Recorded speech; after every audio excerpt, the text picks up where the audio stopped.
En el tiempo anterior al nacimiento de Cristo, la mayor parte de las personas tenían una creencia, un concepto de la divinidad. Prácticamente nadie en esos tiempos, no existía prácticamente el ateísmo y otras corrientes de pensamiento que tenemos en la actualidad. Prácticamente todos ellos creían de alguna forma de divinidades. Más, muchas personas creían en varias divinidades, influenciados por sus culturas, por sus creencias, de dónde ellos venían, sus tradiciones. En general todo el mundo creía que Dios existía. Daba lo mismo como se llamaran y cuánto fueran, pero Dios existía. Pero sin lugar a dudas, cuando nació Jesús, predicó el Evangelio, cuando Jesús murió y resucitó, se provocó un cambio en cuanto a los conceptos de Dios, en cuanto al concepto de lo que es la divinidad. Jesús dio origen a algo nunca antes visto hasta esa fecha. Jesús dio origen al nacimiento de una fe, al nacimiento de una creencia que no solamente se trataba de algo personal o de mi familia. La gente solía creer en un Dios que hacía un montón de cosas y holocaustos por él y por su familia, sino que aparece una fe que desde el principio fue pensado para todos, para los demás. Quienes recibían el cristianismo, quienes escuchaban las palabras de Jesús y posteriormente de sus discípulos, sabían que creer en Jesús era para que yo creyera, mi familia creyera, y mi vecino, y mi cuadra, y mi barrio, y mi edificio. Siempre fue así. Por eso que Jesús, antes de subir a los cielos, en Mateo 28 dice, por tanto, id y haced discípulos ¿a quién? A las naciones. Todos. No había nadie que fuera excluido. Y eso no era lo que se pasaba en la época. La época eran como tribus que tenían un Dios, lugares que tenían un Dios, pero aparece una fe que es distinta. Una fe que desde sus inicios fue compartida. Una fe que tenía valores y principios que tenían que ser aprendidos por los demás. Una fe que podía cambiar el mundo. Podía hacer que las situaciones cambiaran, las personas cambiaran, las familias cambiaran. Siempre el cristianismo fue así. Desde siempre en el corazón y en el plan de Dios de enviar a su Hijo estuvo toda la creación. Todo lo creado estaba en el plan de Dios. ¿No es lo que el apóstol Pablo dice en Romanos 8, 19 al 21? Porque el anhelo ardiente de la creación es aguardar la manifestación de los hijos de Dios. Porque el anhelo ardiente de todo lo creado es aguardar tu manifestación. Si eres hijo de Dios o hija de Dios, la creación está esperando tu manifestación. Y dice más adelante, porque la creación fue sujeta a vanidad, no por su propia voluntad, sino por causa de que la sujetó en esperanza. Porque también la creación misma será libertada de la esclavitud de corrupción a la libertad gloriosa de los hijos de Dios. Nosotros somos libres porque hemos conocido la verdad de Dios y todo lo que vemos debe ser impactado, debe ser cambiado, debe tener la misma conocimiento y libertad que tú tienes hoy día. No es para que lo guardes, no es para ti. Dios nunca quiso que el cristianismo fuera para unos pocos escogidos. No era su estrategia que fuera para unos privilegiados, unos pocos iluminados. Nunca fue así. ¿No es lo que Jesús dice en el Evangelio de Juan 3:16? Porque de tal manera amó Dios al mundo, que dio a su Hijo unigénito para que todo aquel que en él crea no se pierda, mas tenga vida eterna. Claramente Juan 3:16 dice que Dios amó a todo el mundo y el deseo de Dios es que nadie se pierda, que todos lleguen a este conocimiento. Dios no quiere que ninguna persona se pierda. Dios no quiere una creación corrompida y decadente, una tierra llena de problemas. No, ese no es el plan de Dios. Sino que Él espera que tú y yo, la iglesia del Señor, digamos lo que hemos visto y oído. Contemos la historia de Jesús, contemos la historia del hombre de Dios que es capaz de cambiar las vidas, capaz de cambiar las familias. Ese es el deseo de Dios. Siempre lo ha sido, no es un cristianismo distinto. Y si tú ves un poco las Escrituras, si conoces algo de la Biblia, te vas a dar cuenta que siempre fue así. No era una opción para los creyentes antiguos sencillamente guardarse su fe. No hubo un lugar en el mundo conocido donde el cristianismo no avanzara en la época que se escribió el Nuevo Testamento. Todo el mundo conocido llegó el Evangelio ahí. No hubo ningún estrato social que quedara afuera. El cristianismo llegó a todos los estratos sociales de la época.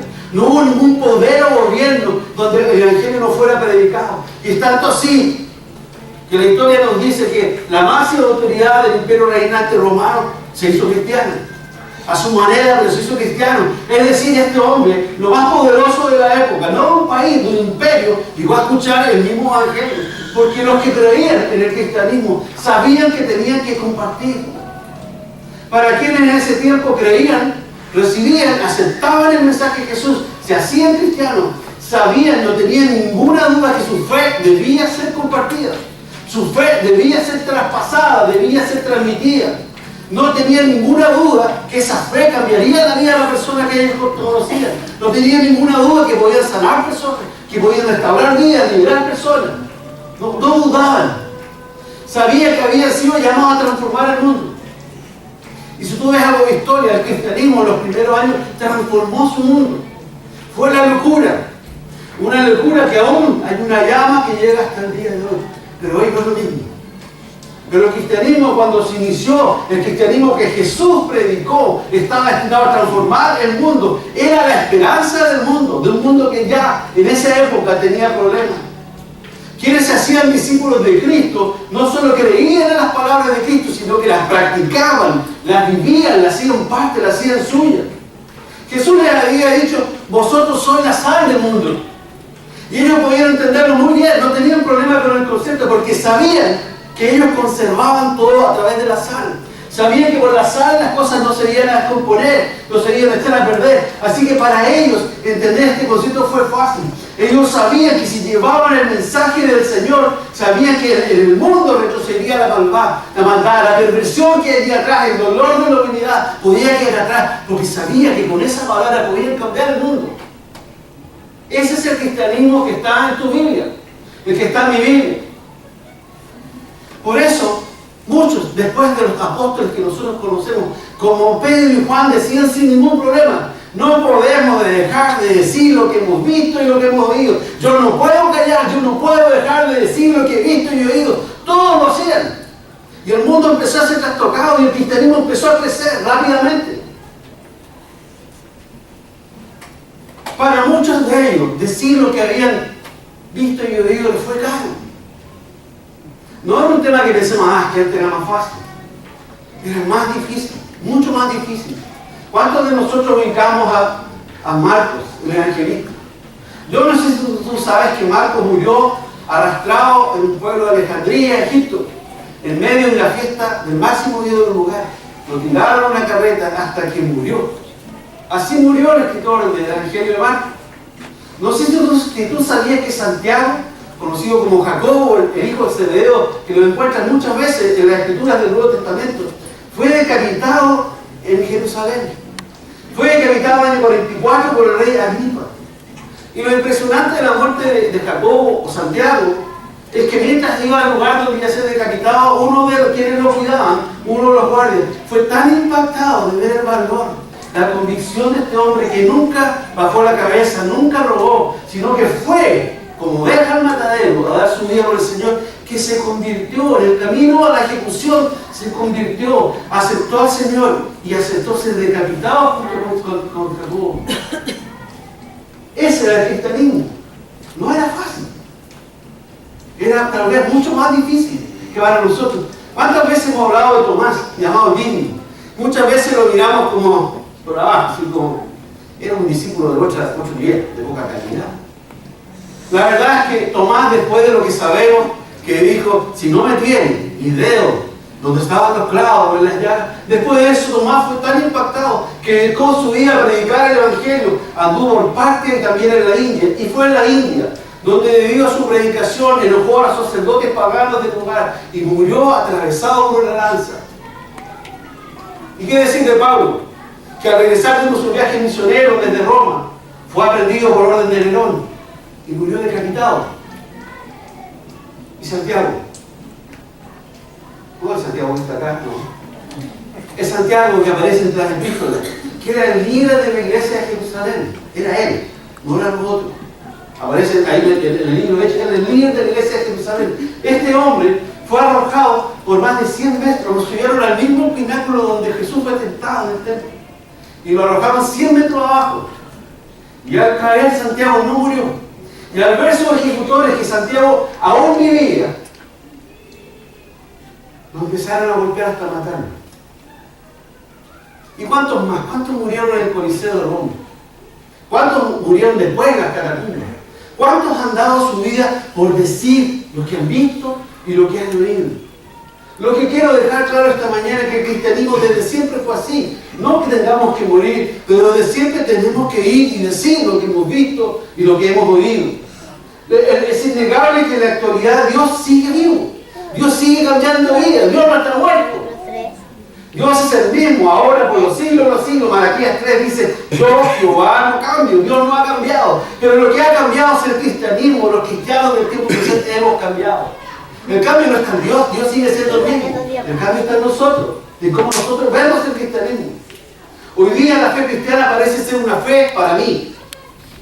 Para mi salvación, para mis problemas, para mi paz, para mi familia, para mis necesidades. La mayor parte de quienes somos cristianos, si vemos nuestras oraciones, tienen que ver con mi mamá, mi enfermedad, Poco tiene que ver con el entorno, con los demás, con el tiempo donde vivimos. Son millones, literalmente, son millones los cristianos que aman a Dios, que tienen una relación con el Señor. Estoy hablando de cristianos que tienen una fe genuina.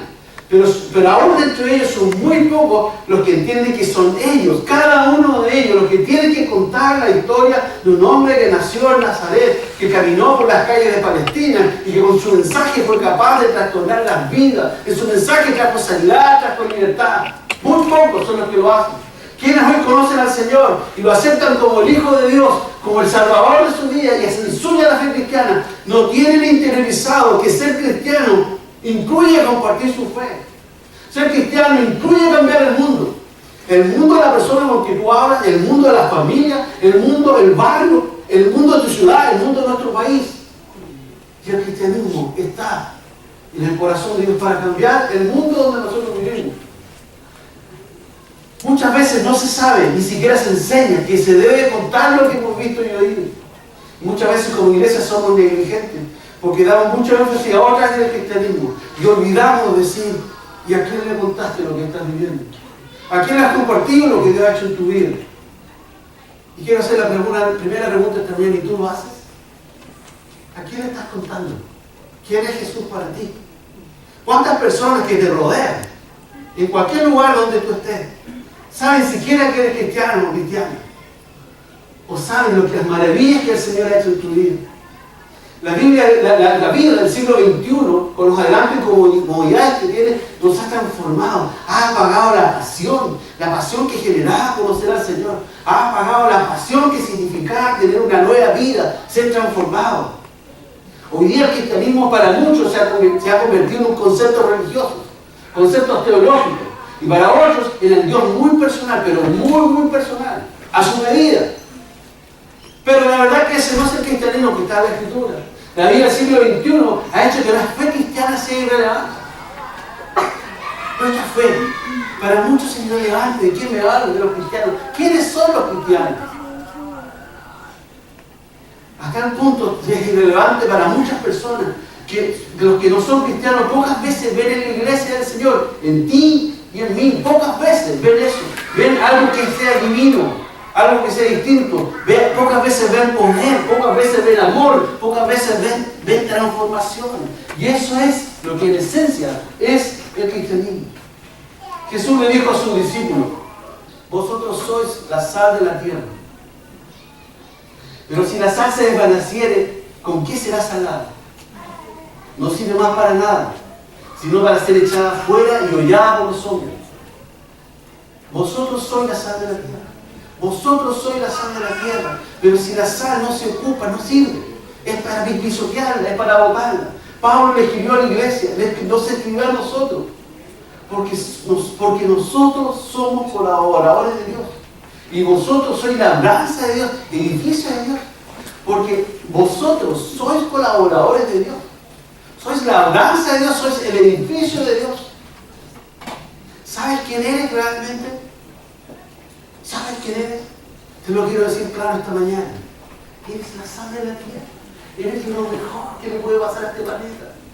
Tú, si eres cristiano y eres cristiana, eres la sal de la tierra. Es lo que este mundo necesita para no corromperse. Es lo que este mundo necesita para que llegue la luz, para que haya vida, para que no haya muerte, para que no haya maldad, sino que haya bondad.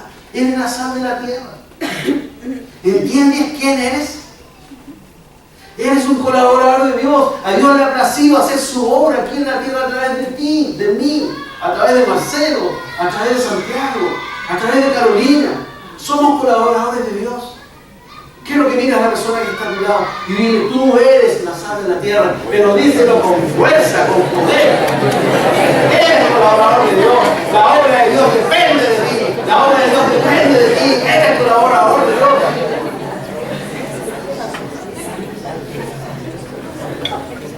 Hay algunos que van a empezar a hablar. A propósito, ahí han visto alguna vez a Claudio Heredia tan peinadito como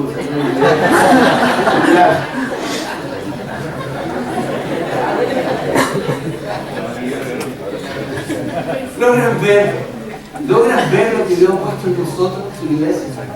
Logras ver la responsabilidad que tenemos nosotros, su iglesia, somos nosotros, su iglesia. Nuestra fe en nosotros Dios ha puesto a través de su Espíritu Santo el poder para influenciar el mundo, el poder para cambiar el mundo. En nosotros está puesto ese depósito. Tenemos el poder para conquistar este mundo, para conquistar la vida de las personas a través del mensaje de Cristo, a través del poder del Espíritu Santo. Está en nosotros, está en ti, créelo, créelo. En ti hay algo que nadie más tiene. Si eres un hijo o una hija de Dios, entiende que eres Cristo y lo recibiste en tu corazón. Tú eres power, tú eres poderoso, tú estás lleno de la unción del Santo. Tienes autoridad y poder para que las cosas pasen. Tú tienes autoridad y poder para cambiar cosas, para influenciar a los demás, para que las personas vean a Dios en ti, a través del Espíritu que mora en ti. Tú no eres cualquier persona. Tú eres un hijo o una hija de Dios. El problema es si lo creemos. Todo se trata de fe. ¿Lo creemos o no lo creemos? Porque si no lo crees, nada pasará. Pero si lo crees, empezarás a ver y a caminar y a pararte como una hija o como un hijo de Dios, y los demás lo notarán. En ti está la bendición de Dios. Tú entras a un lugar y lo bendices. Lo que pisa en tus pies es tierra santa. Tú lo apartas para el Señor. Pero ¿lo crees o no lo crees? Amén. Hace años atrás apareció una caricatura, unos monos animados que a mí me impactaban, lo veían, pero me impactaba lo repetitivo que eran, lo elemental que era. Pero quiero que veamos un cortito de esa caricatura.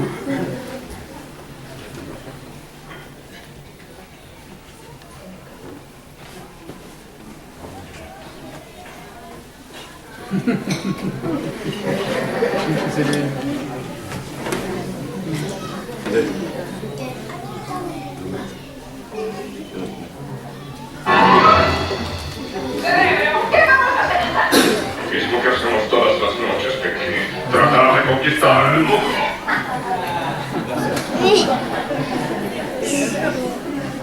Tan simple como eso. Ay, ya tengo que me hiciste pasarlo.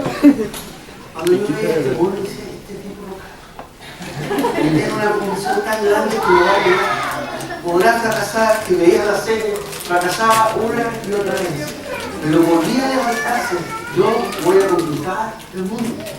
Se trata de una fe sencilla y de una perseverancia que necesitamos desarrollar, que necesitamos hacerla parte de nuestras vidas para que el mundo empiece a cambiar, para que realmente podamos conquistar el mundo para el Señor, para que el mundo reconozca quién es Dios. Quisiera sinceramente decir que somos distintos. Quisiera decir que somos una iglesia maravillosa, darnos besos, nos amamos, somos los mejores. Quisiera decir que mantenemos la genética original que dio origen a la iglesia en el tiempo del libro de los Hechos. Quisiera decir que somos como los primeros cristianos, que cambiaron y transformaron el mundo donde ellos vivieron. Quisiera decir que todas las personas que vienen acá no callan, están constantemente dando el mensaje del Señor a quienes los conozcan. Pero la verdad es que lamentablemente no es así. Lamentablemente no es así. Sé que aquí en medio nuestro hay verdaderos héroes de este época. La verdad es que me siento honrado de ver a algunos de ustedes. Cuando los veo como Pinky y Cerebro, como Cerebro, vamos a salir por las comunas de Internet. vamos a subirnos a un amigo, vamos a ir al parque. Yo quiero decirle a los que hacen eso, verán el fruto, verán el fruto. A su tiempo el Señor traerá el fruto de tantas veces de salir. Muchas veces han sentido que es una tontera lo que hacen. Muchas veces parece escuchar la burla del enemigo, no lo hagan. Verán el fruto, sigan haciendo. Y mientras redactaba esto, el Señor me habló para los jovencitos que salen, que acompañan. Sigan haciendo. Ustedes son la generación que va a cambiar el cristianismo. Ustedes van a ser un ejemplo para nosotros, para los que hemos decidido sentarnos y dejar que el mundo nos influencie y no influenciarnos nosotros a ellos. Sigan haciendo, porque el Señor los va a usar. Ustedes probablemente van a hacer el foco que va a transformar nuestros corazones. No lo dejen, no lo dejen. Aunque sea duro, no lo dejen.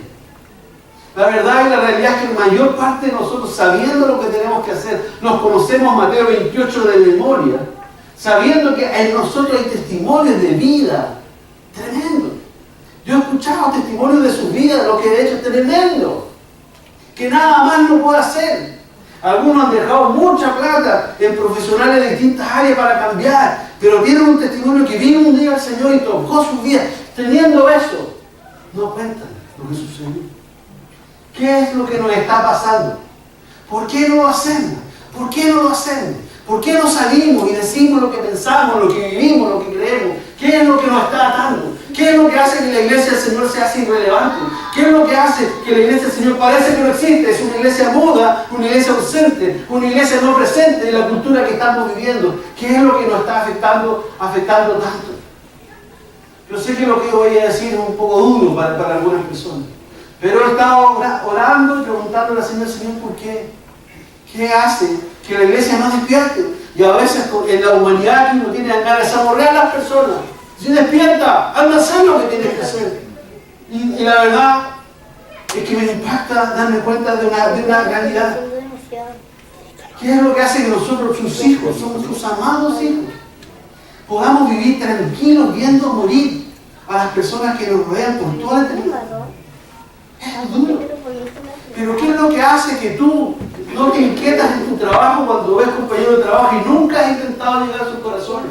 O tus compañeros de universidad, o tu familia. ¿Qué es lo que hace que podamos seguir como que nada ha pasado? Y sabemos que se van a morir. Y sabemos hacia dónde van. ¿Qué es lo que hay dentro de nosotros? Que es una atadura que no nos deja hacer. ¿Por qué no hacemos lo que sabemos que tenemos que hacer? Este sentir lo tengo en mi corazón desde el año pasado. Y he venido creciendo y le pregunté al Señor, ¿qué es esto? ¿Qué puedo hacer con esto? Es un no soporto. Es con algo que me está conmoviendo. Probablemente Dios está haciendo algo conmigo, algo distinto. No me deja tranquilo. Y el ver esta realidad me impacta y me duele. La predicación de esta mañana, Señor, ¿por qué no lo haces? ¿Por qué no lo compartes? ¿Por qué no entregamos el mensaje de Jesús? Probablemente hay muchas causas por las cuales no entregamos el mensaje de Cristo. Muchas. Pero quiero hablar de 4 esta mañana, entendiendo que son lo que Dios me ha ido mostrando, porque esto no es una predicación de un día, esto viene del año pasado, lo que me ha ido mostrando y que hace que de alguna manera nos mantengamos callados y no hablemos, o hace que cuando nos atrevemos a hablar nada pasa, irrelevante, intrascendente. Lo primero que quiero hablar de nuestra estructura y forma religiosa. ¿Religioso yo? Yo creo que todos tenemos algo de religiosidad. A principios de este año, ustedes saben que nació nuestra primera nieta, la Rebequita, y viajaba a Estados Unidos. El otro abuelo, el Mark con él, vinieron a conocer a Rebeca. Los invitamos a cenar a nuestra casa. Y como sucede en el tiempo de la cena, igualmente cuando hay pastores, hay un tiempo externo. Y en algún momento de esta conversación que tenía con Mark fue en Chile pastor de la iglesia de Cristo Rey de Padre Hurtado. Tuvo como 4 años ahí, después decidió, siguiendo el llamado de Dios, volver a Estados Unidos. Ellos tienen en Carolina, una linda iglesia. Y en algún momento de la conversación le pregunté a Mark sobre cuál era la realidad, qué pensaba de la iglesia de Estados Unidos. Muy rápidamente, el bien ejecutivo viene así, vamos más. La iglesia, en verdad, no la veo bien. Y le pregunté, pero de inmediato sobre la mía, ¿y cuál crees tú que es la causa por la cual una iglesia que ha sido en el pasado el origen de cientos de miles de misioneros que han llegado a todo el mundo del Evangelio, hoy día es lo que es. Creo que la pregunta caló profundamente en el corazón de Mark, guardó un rato silencio. Honestamente lo recibí como conmovido. Y después un rato me dijo, ¿sabes, Leo? Hemos perdido la relevancia. Hemos perdido la capacidad de conectarnos con el mundo que nos rodea. Me impactó profundamente el poder sentir el dolor que él tenía en su corazón, porque eso es algo que él está viviendo. Pero de inmediato me recordé que hace un año atrás, Dios me dijo lo mismo. Están siendo irrelevantes. Tienen que cambiar. Tienen que cambiar su corazón. Tienen que tener un nuevo enfoque. Tienen que abrirse hacia la necesidad del mundo donde nosotros estamos viviendo. Yo sé que para algunos lo que voy a decir puede ser un vacuno sagrado, pero mejor que baje. Pero dame tiempo. Quiero que me entiendan. Dios me mostró que nosotros, iglesias, deberíamos contextualizar el mensaje de Dios. Contextualizarlo al mundo que estamos viviendo. Un mundo muy distinto de cuando fueron escritos los evangelios. Ha cambiado mucho. Dios me dijo que las personas de esta cultura debían no solamente recibir, sino que debían entender el mensaje de Cristo. Con palabras y formas que para ellos fueran lo que están acostumbrados, lo cotidiano. Pude entender que muchas de nuestras expresiones, amado hermano, bendecido siervo, jamás van a llegar al corazón de estas personas. Es un lenguaje que tiene que ver con nosotros, quienes llevamos años de cristianismo y que nos hemos acostumbrado y hacemos muchas veces de este lenguaje como un lenguaje santo. Y en verdad no tiene nada de santo, solo es un lenguaje, es una forma de expresar. Cuando yo digo que hay que contextualizar el mensaje de Cristo, no estoy hablando de otro evangelio. Es el mismo, porque no hay otro evangelio. Lo que debemos dejar atrás son nuestras formas y nuestra estructura religiosa. Las cosas que alejan, que ponemos una vara. Y que muchas veces presumimos parte de la fe, pero no lo son. Son formas y estructuras religiosas. Y debemos entregar el mensaje de amor de Dios de forma relevante, concreta, cercana, ingeniosa, para tocar el corazón de las personas que nos rodean. Debemos entender que vivimos en un mundo donde las personas que son parte de él no quieren más religión. No quieren escuchar de hablar de religión ni de palabras religiosas. Ellos quieren ver autenticidad y no hipocresía. Quieren ver amor genuino y no palabras vacías. Quieren ver cosas concretas. Quieren ver una realidad de vida y en tu vida. Eso es lo que quieren recibir. Leí tiempo atrás un libro que se llama Cambia tu iglesia para bien, de Brad Powell, me lo regaló César, este libro. Y hay un ejemplo aquí que me impactó mucho, porque quiero tratar de que podamos entender el concepto que yo les estoy diciendo esta mañana. Él dice que el mayor problema de la iglesia actual está en la forma en que entrega el mensaje de Cristo.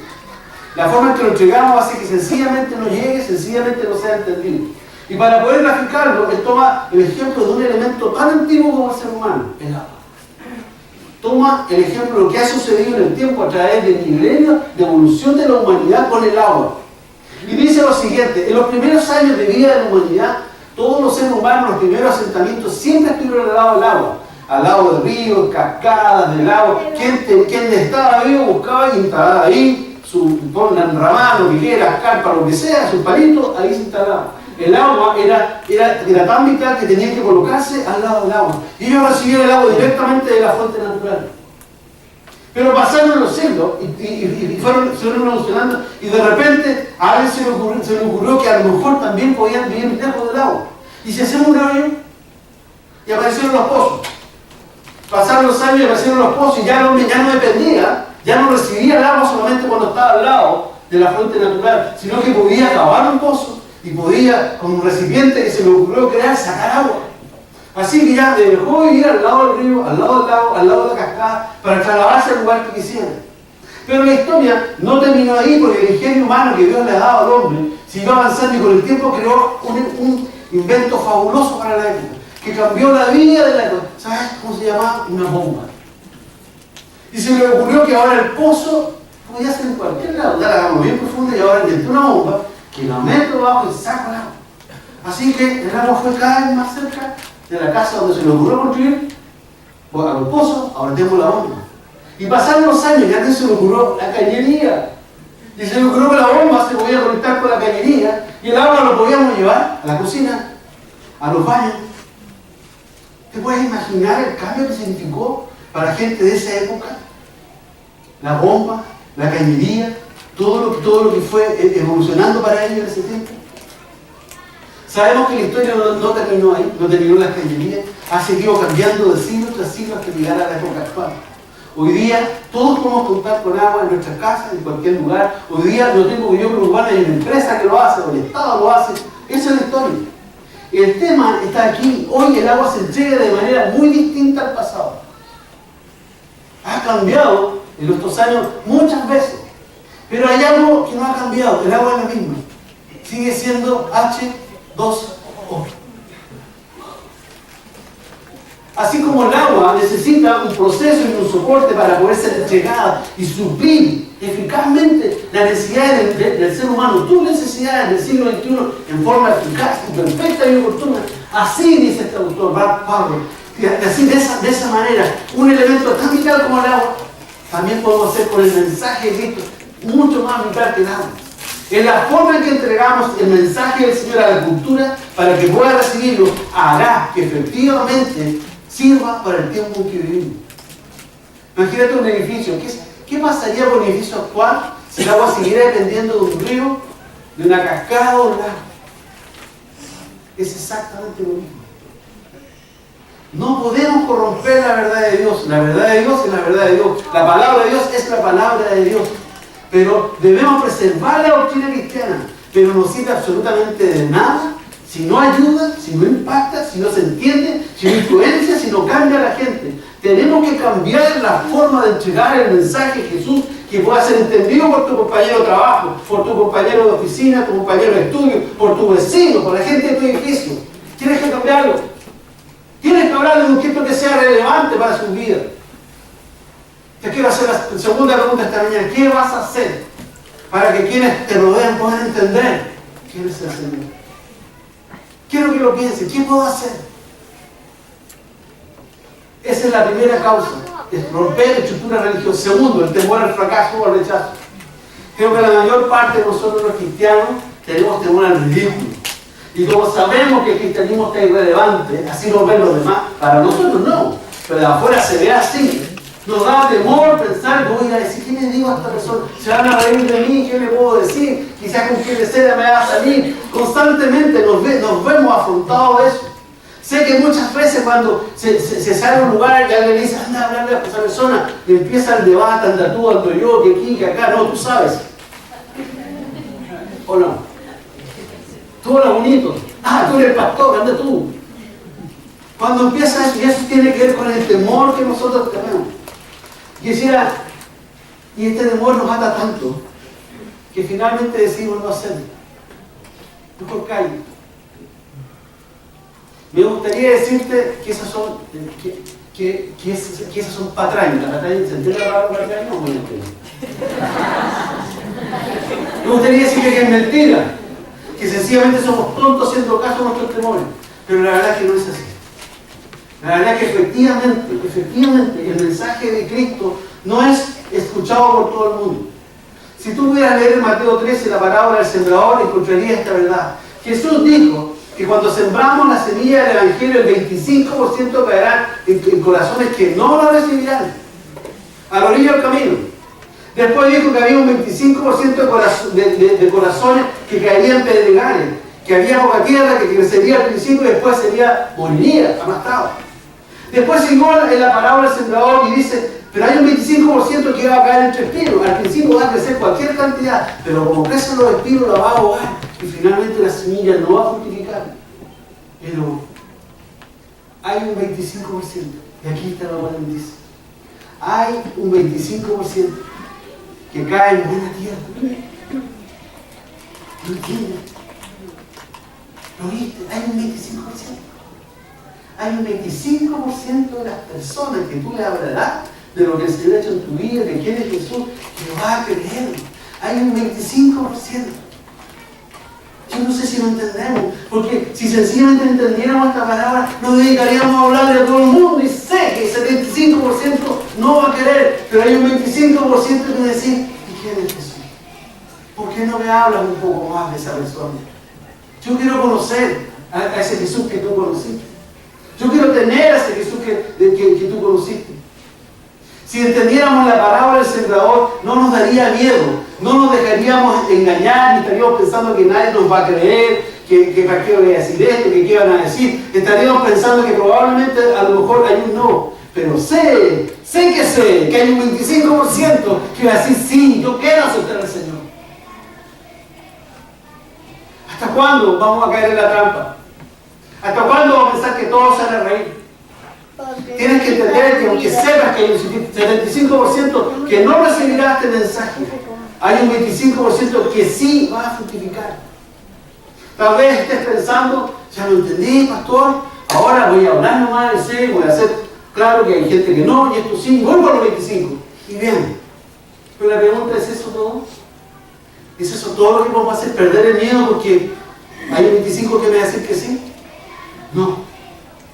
No hay que ser un calculista famoso, un ingeniero, ni nada por el estilo, para darnos cuenta de que hay una clave aún mayor que esta. Tienes que aumentar la siembra.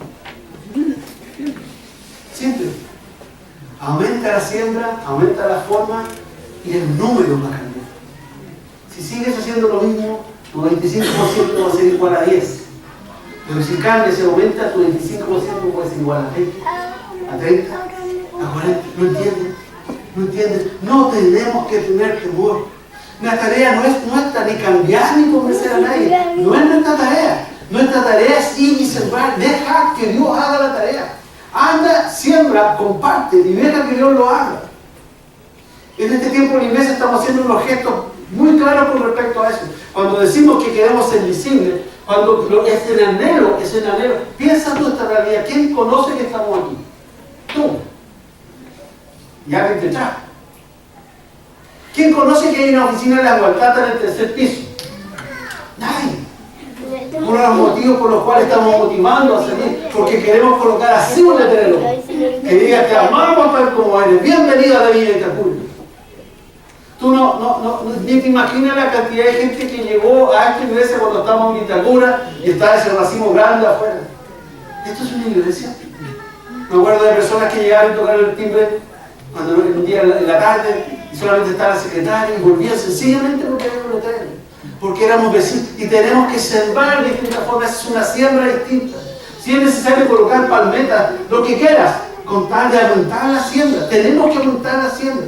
Los grupos en casa, uno de los que vimos hoy día, uno de los motivos principales es sacar la iglesia de aquí, llevarla a tu barrio, llevarla a tu edificio, llevarla a tu casa. No es para que se entretenga haciendo un grupito, pasémosla bien. Es como la iglesia tiene que salir del lugar donde está, ir a buscar lo que se ha perdido. Ese es el sentido y propósito. En este año hay 3 actividades evangelísticas que Santiago está liderando. Uno está orientado a jóvenes y adolescentes, otro los niños y otro los artistas. Así que hay cosas que tú puedes hacer. Tal vez al principio debes acompañar, pero puedes hacerlo. El tercer factor por lo cual nosotros o cerramos la boca o nos va mal, cuando decimos no tengo tiempo. ¿Acaso no es función del pastor y los líderes predicar?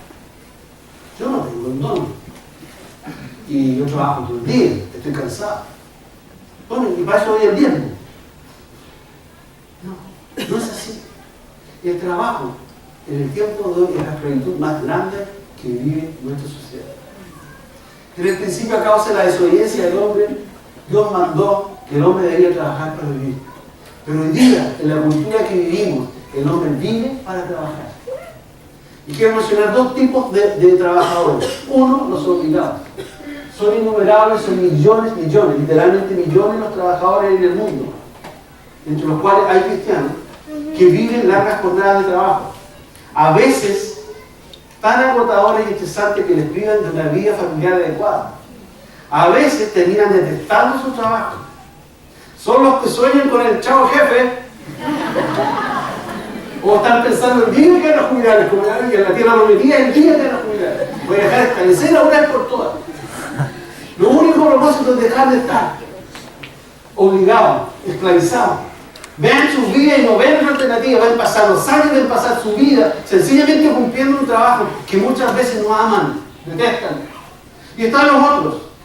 Ahí también, así como hay este tipo de millones de trabajadores obligados, hay millones, y también hay cristianos que pasan su vida en el trabajo, pero lo hacen por voluntad propia.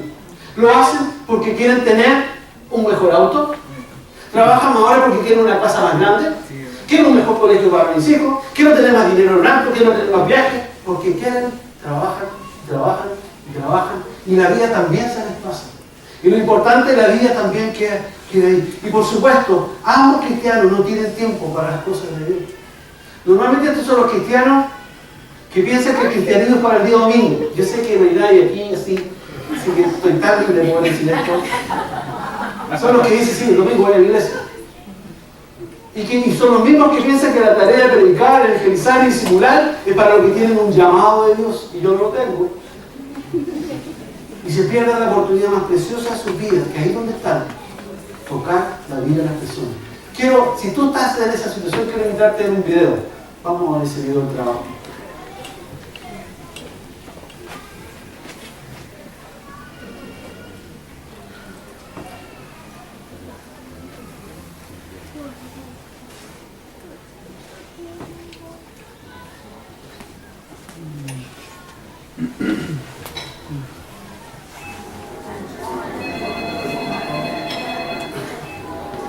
Trabajo. Muchos de nosotros dedican casi la mitad de nuestras vidas en el trabajo. No importa lo que usted hace de 9 a 5, ya sea siendo agricultor, haciendo autos, cuidando pacientes, enseñando estudiantes o dirigiendo una compañía. Trabajo es donde pasamos la mayor parte de nuestras vidas. Para algunos, el trabajo les agota. Ellos odian el lunes por la mañana y empujan su cuerpo ya que necesitan un cheque. Muchas veces se sienten atrapados o golpeados por el trabajo. Algunas personas aman su trabajo, son buenas en lo que hacen y este les energiza. Es un lugar de seguridad, de alcanzar sus sueños, deseos y triunfos. Es en el trabajo donde encuentran plenitud. Usualmente olvidamos conectar nuestra fe con nuestro trabajo. No consideramos las razones por las que Dios nos tiene en nuestros trabajos. No pensamos en las razones y significados que podemos traer a nuestros trabajos. Solamente nos centramos en cómo este nos hace sentir. ¿Qué tal si vemos nuestros trabajos como una oportunidad de alabar a Dios? Como cristianos, estamos llamados a servir a Cristo en nuestras vidas. Para algunos, esto significa servir como ministro, líder de jóvenes o misioneros. Otros sirven al Señor enseñando a los niños o cantando en el coro de la iglesia. Pero cuando el domingo ha terminado, muchos de nosotros volvemos a nuestros trabajos fuera de la iglesia. Para nosotros, nuestra misión es en el comercio o en la empresa. No seremos los misioneros que viajamos lejos al África. Pero alrededor de nuestra sala de negocios, nuestros escritorios y comedores tenemos la oportunidad de alabar a Dios.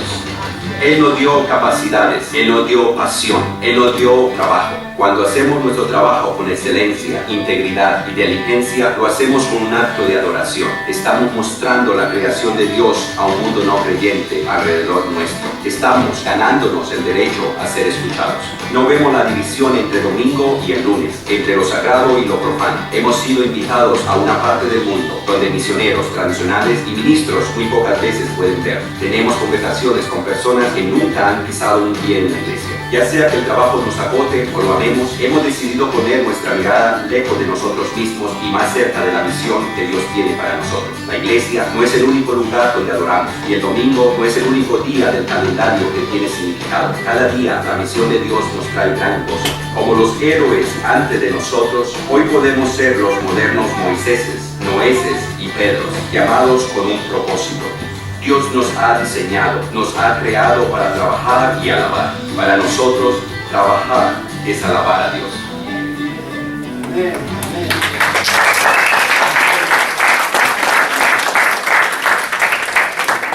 Puedes ver tu trabajo como el lugar donde Dios te ha dado para ministrar al Señor.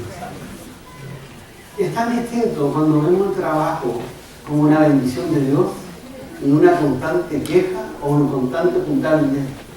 Cuando lo vemos que Dios nos tiene ahí, y a mí me impacta lo que dice el video, hay personas que jamás estarán en la iglesia. Yo como pastor no voy a poder acceder a muchas de esas personas, pero tú las tienes día a día a tu lado. ¿Qué vas a hacer? ¿Por qué no lo haces? ¿Por qué no empiezas a influenciar el lugar donde tú vives? ¿Por qué no empiezas a cambiar la forma en que ves tu trabajo? Quiero hablar de la última de las causas por las cuales pienso que los cristianos hemos dejado de ser relevantes, hemos dejado de dar el mensaje del Evangelio o lo hacemos con mucho temor Ya partimos derrotados. Y quise dejar para el final una de las causas que seguramente ni tú ni yo queremos escuchar. Quise dejar para el final una causa que nos cuesta aceptar. ¿Por qué? Porque nos sentimos que somos cristianos, que somos amados por Dios, porque soy un hombre de Dios, porque soy un pastor, o un líder, o soy una gran mujer de Dios. Nos sentimos así. Pero hay una verdad dolorosa que tenemos que reconocer, aunque no queramos. Esta verdad dice que hemos dejado de influenciar al mundo porque el mundo nos ha influenciado a nosotros.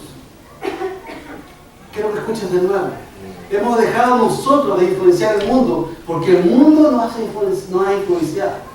A tal forma que muchos de sus valores y sentires son nuestros. Aunque digamos que no, aunque amemos al Señor, aunque vengamos el domingo a la iglesia, hay muchas cosas que son más del mundo que del Señor.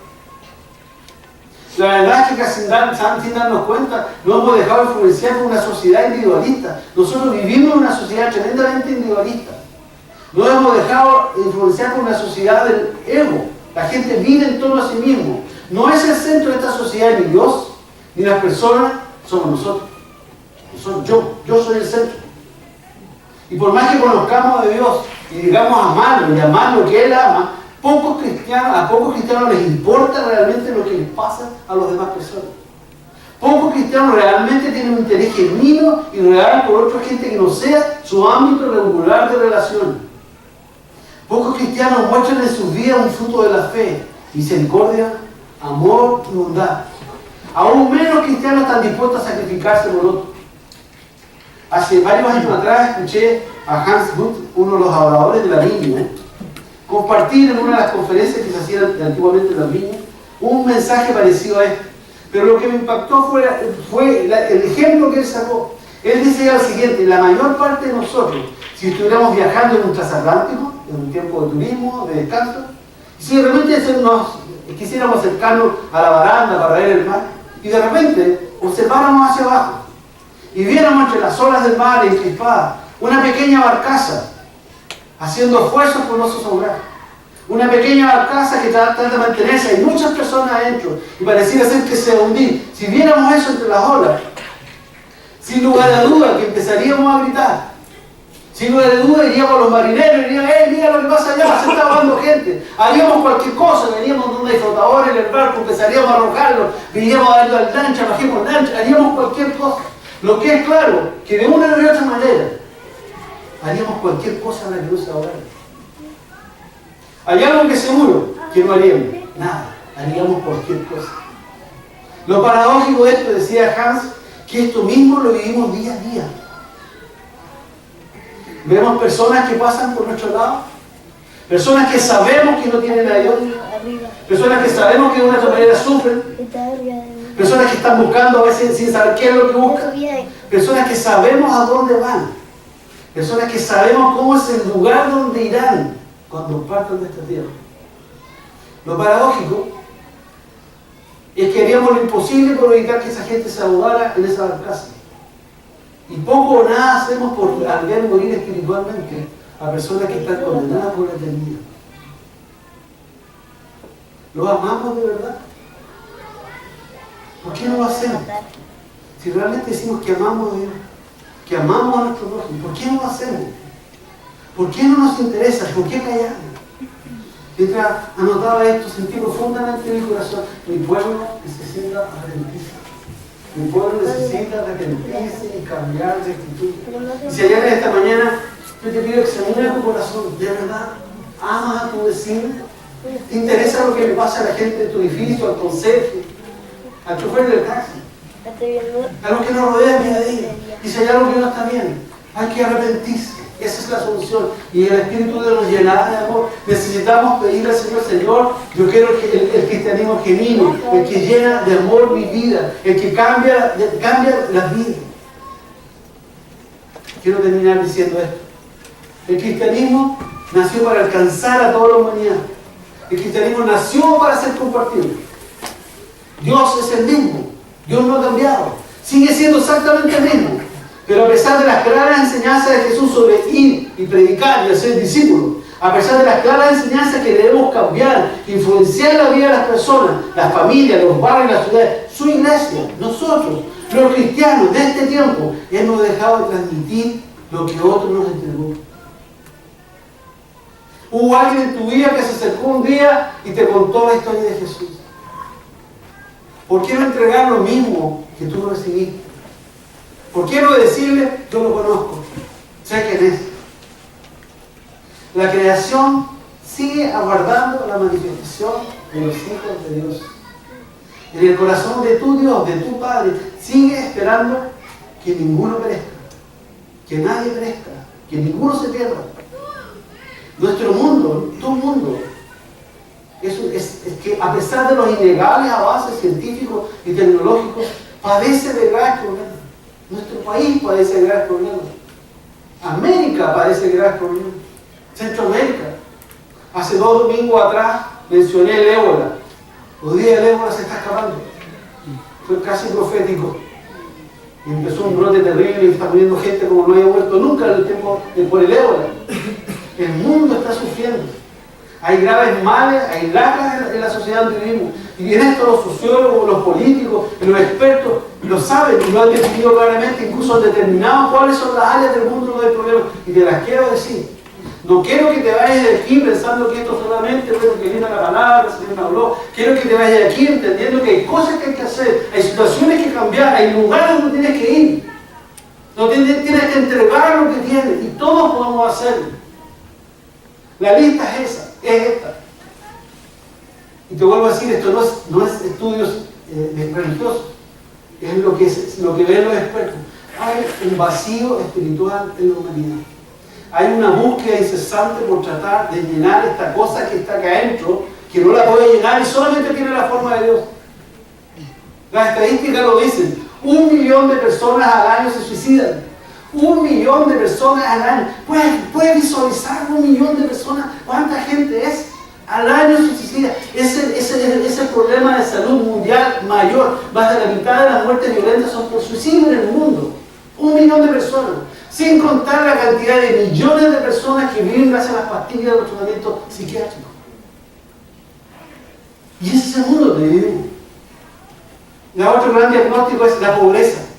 Según la FAO, hoy día dimensiona esta cantidad, 900 mil millones de personas, casi 1.000 millones de personas viven con un hambre crónica. 900 mil millones. Hace tiempo atrás, el periodista de la CNN, lo leí en un libro de Bill Hines, hizo un experimento con respecto a la gente con pobreza. Y de estos tipos de reportajes como de vida, se hizo pasar por uno de ellos y se puso al lado un hombre que vivía pobremente y aceptó comer lo que él comía. Él había hecho un trato de durar 30 días y voy a poder decirle a la gente qué se siente. A los 20 días tuvo que abandonar porque vomitaba, le dolía la cabeza, no podía ver, no se podía mantener en pie, por hambre. Y hay 900 mil millones de personas que tienen hambre hoy día. A lo mejor tú estás sintiendo un poco hambre por la hora, pero imagínate lo que significa vivir con hambre. Educación y analfabetismo, el tercer gran lacra del mundo. Hay 700 mil millones en el mundo que son analfabetos, sin futuro, sin posibilidades, sin proyección. 700 mil millones. Injusticias sociales es el otro ítem de las lacras de la humanidad. Lleno de injusticias sociales, injusticias de género, cualquier tipo de abuso en todas partes, laborales, en todas partes. Y el otro gran área de lacra y dolor de la humanidad son las adicciones. Según la ONU, se calcula que hoy hay en el mundo 200 mil millones de adictos. Y la ONU advierte, esto va galopantemente en aumento. La iglesia fue concebida para cambiar el mundo, para influenciar el mundo. La iglesia es la esperanza del mundo. Tú eres la iglesia. Pero la realidad es lejana al diseño de Dios. La realidad del cristianismo actual es lejana al diseño de Dios. Y quiero preguntarte, ¿qué estás haciendo con esto esta mañana? ¿Qué estás haciendo con esta realidad del mundo donde vivimos? ¿Estás haciendo algo? ¿Tienes alguna excusa? ¿Algún día de decir, Señor, yo no pude, yo estaba ocupado, yo estaba trabajando, yo no tenía habilidades. Algún día estaremos delante de la presencia del Señor y el Señor, ¿pero qué hiciste con la vida de Juan, de María, de Pedro? ¿Qué hiciste? ¿Cuál podrá ser nuestra excusa? La pobreza. Quiero preguntarte, ¿dónde está tu pasión por Dios? ¿Dónde está tu gratitud al Señor? ¿Dónde está el amor que decimos que le tenemos a Dios? ¿Qué estás haciendo con la pobreza? La pobreza es una de las ratas mayores de la humanidad. El hambre. La pobreza trae hambre, la pobreza trae prostitución, la pobreza trae adicción. Es un ciclo de maldad, de muerte y de enfermedad del cual no se sale. ¿Y por qué no hacemos nada? Tú sabes que la Biblia dice que hay que hacerlo. Si eres cristiano, si conoces más de Dios, hay más de 100 versículos y enseñanzas en tu Biblia y en mi Biblia que hablan de los pobres, del corazón y la preocupación de Dios por los pobres. ¿Y qué estamos haciendo? Levítico 19, 9-10 dice, cuando ciegues la miel de tu tierra, no cegarás hasta el último, ni espigarás tu tierra cegada, y no rebuscarás tu viña, ni recogerás el fruto caído. Para el pobre, para el extranjero, se lo dejará yo, Jehová, nuestro Dios. Isaías 58, 10-11 dice, y si dieres tu pan al hambriento, y saciares el alma afligida, en las tinieblas nacerá tu luz, y tu oscuridad será como el mediodía. Jehová te pastoreará siempre, y en la sequía saciará tu alma, y dará vigor a tus huesos. Y serás como huerto riego, y como manantial de agua, cuyas aguas nunca faltan. Mira todas las promesas que hay para tu vida. Sí, y solo así sacias el hambre del hambriento, de los que no tienen. Y Mateo 25, 35 dice, porque tuve hambre y me diste de comer. Porque tuve sed y me diste de beber. Y fui huésped y me recogiste. Estuve desnudo y me cubriste. Enfermo y me visitaste. Estuve en la cárcel y viniste a mí. Entonces los justos le responderán diciendo, Señor, ¿cuándo te dimos hambriento y te sustentamos? ¿O sediento y te dimos de beber? ¿Y cuándo te dimos huésped y te recogimos? ¿O desnudo y te cubrimos? ¿O cuándo te dimos enfermo o en la cárcel y vinimos a ti? Y respondiendo el rey, el Señor les dirá, de cierto digo, que cuando lo hiciste a uno de mis hermanos pequeñitos, a mí me lo hiciste. ¿Qué estás haciendo con la pobreza? ¿Qué estás haciendo con los enfermos? ¿Qué estás haciendo con los presos? ¿Haces algo con las injusticias que hay en este mundo? Sabemos que la injusticia viene al corazón de Dios. Levítico dice, no pervertiréis la justicia, ni te muestres parcial en favor del pobre y del rico. Salmo 33:5 dice que Él ama la justicia y el juicio de la misericordia de Jehová está llena la tierra. Estamos haciendo algo por las mujeres golpeadas. Estamos haciendo algo con las niñas que son plagiadas, raptadas para llevarlas a otros lugares. Estamos haciendo algo con un mundo decadente donde vivimos. Estamos haciendo algo con la gente que vive debajo de los puentes, que come ahí, vive ahí. Estamos haciendo algo con todo lo que hay, donde tú vives encontrar necesidad. La iglesia es la esperanza del mundo. Jesús levantó su iglesia para llegar hasta las puertas del lado, para que perseverara. Y quiero hablarte del último punto. ¿Estamos haciendo algo por el vacío espiritual? Quiero preguntarte, ¿por qué escondemos? ¿Por qué escondes? Y te justificas muchas veces para no hablar de Jesús a las personas. En tu trabajo, en tu familia. Muchas veces nos justificamos y decimos cosas como, bueno, en realidad se conocen a Dios. Sí, no, si tienen una fe. Y olvida que Hechos 4:12 dice, ningún otro en salvación, porque no hay otro nombre bajo el cielo dado a los hombres en que podamos ser salvos. Es el nombre de Jesús. Y nos conformamos y nos engañamos y no le hablamos a los que amamos. ¿Por qué? ¿Cómo creerán si nadie les predica? Tienen que saber qué estás haciendo para cambiar el mundo. Jesús dijo, vosotros sois la luz. En una ciudad sentada sobre un monte no se puede esconder. Dice prende una luz, ni se pone debajo de una luz, sino sobre el candelero y alumbra a los que están en casa. Así alumbre vuestra luz delante de los hombres. Vosotros sois la luz del mundo.